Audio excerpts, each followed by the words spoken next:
लखदाता पीर एक महान पीर है। उनका प्राचीन स्थान पीर निगाह में है और लोग उनको काफी मानते और पूजते हैं। आपने अक्सर सुना होगा कि लखदाता पीर के साथ उनके 41 मलंग साथ चलते हैं। क्या आपको पता है वह पीर साहब के साथ कैसे चले? आज हम उसी के बारे में आपको बताएंगे, तो आइए जानते हैं।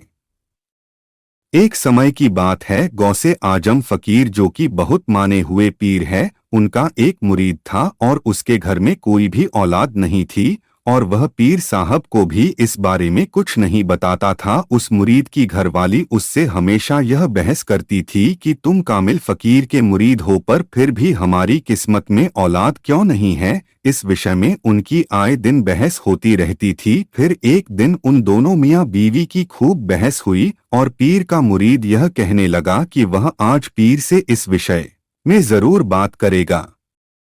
फिर वह मुरीद पीर के पास जाता है और मायूस शक्ल में पीर के सामने जाता है और फिर पूछते हैं कि क्या बात, आज तुम मायूस लग रहे हो? तो वह बोलते हैं कि पीर साहब, गौसे आजम जी, आप सब कुछ जानते हैं और आपको सब पता है कि मेरी किस्मत में औलाद नहीं है। तो इतना सुनते ही पीर उसे एक नक्श लिख कर देते हैं और उनसे एक गलती हो जाती है। उस नक्श में 1 की जगह 41 पर निशान लग जाता है और पीर साहब बोलते हैं कि यह नक्शा तुम अपनी बीवी को दूध में मिलाकर दे देना और तुम्हारे औलाद हो जाएगी। फिर वह मुरीदी अपनी बीवी को वह जाकर यह नक्शा दूध में पिला देता है।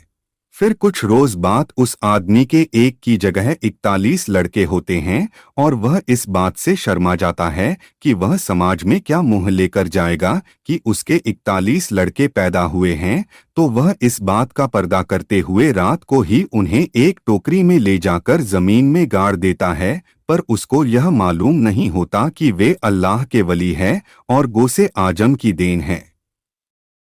इस घटना को काफी वक्त गुजर जाता है। एक दिन सरवर सखी सुल्तान लखदाता पीर जी वहां से गुजरते हैं तो उनको आवाज आती है, कोई उनको बुला रहा है। पीर साहब उनको कहते हैं कि तुम सामने क्यों नहीं आते अगर तुम हो? और फिर आवाज आती है कि हम आपके सामने कैसे आए, हम तो निर्वस्त्र हैं। फिर पीर साहब जी अपनी पगड़ी के 41 टुकड़े करते हैं और उनको देते हैं और वे सभी लंगोट धारण करके पीर साहब के सामने आते हैं और वह फिर पीर को यह कहते हैं कि वो जब से पैदा हुए हैं उन्होंने रोजा रखा हुआ है और क्या आप उनका रोजा खुलवा सकते हैं? पीर साहब कहते हैं कि मेरे पास तो अभी कोई खाने लायक वस्तु भी नहीं है जिससे मैं तुम्हारा रोजा खुलवा सकूं। फिर वहां से एक बनिया जात का बुजुर्ग गुजरता है और उसकी झोली में आटा होता है। तो पीर साहब उसको रोकते हैं और कहते हैं कि इस आटे से इनका रोजा खुलवा दें। तो पीर साहब उससे उनका रोजा खुल जाते हैं